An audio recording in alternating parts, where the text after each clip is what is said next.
I'm sure I'm not alone in thinking 2013 has flown by. Suddenly, Christmas is here again.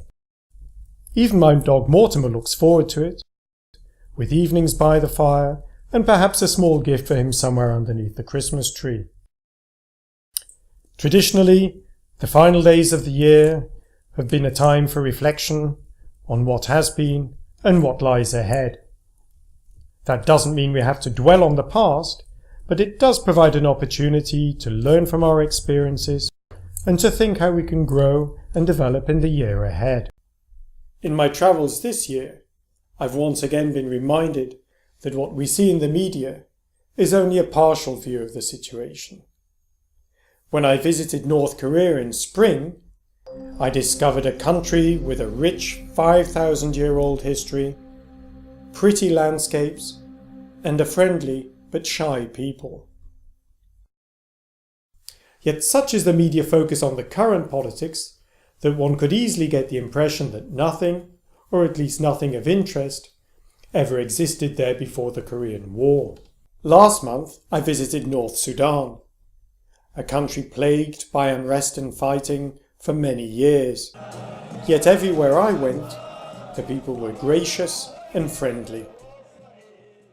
Even nomads took a break from drawing water from an oasis well to say a friendly hello.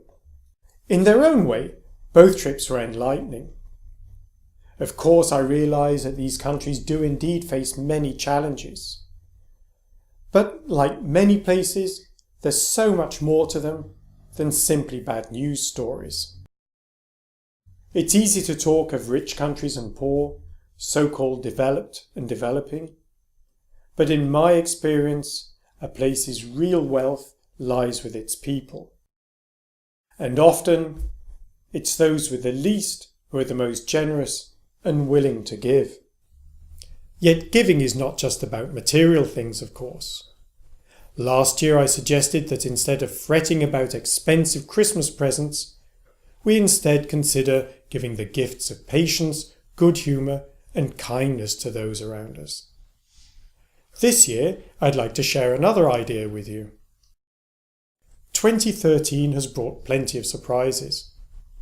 None of us knows what the next year will bring. But that doesn't make us passive observers.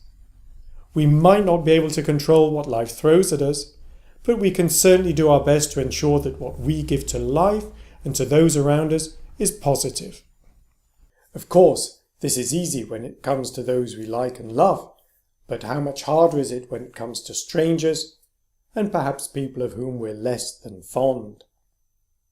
You might have seen the film that did the rounds on social media, where somebody does a good turn to a complete stranger and sets off a chain reaction of good deeds. Imagine if each of us decided to do one good deed every week throughout 2014. And what if we went one step further, and every time we were tempted to act in anger or frustration, we paused, reflected, and just stepped back? I'm not suggesting we bottle up negative feelings, rather that we simply let go of them. Alone, none of us can rid the world of conflict and violence, but together we can make it a better, safer, and nicer place. A single good deed can be the first step in that direction. Wherever you are, I wish you and those dear to you a peaceful Christmas and many good deeds throughout the new year.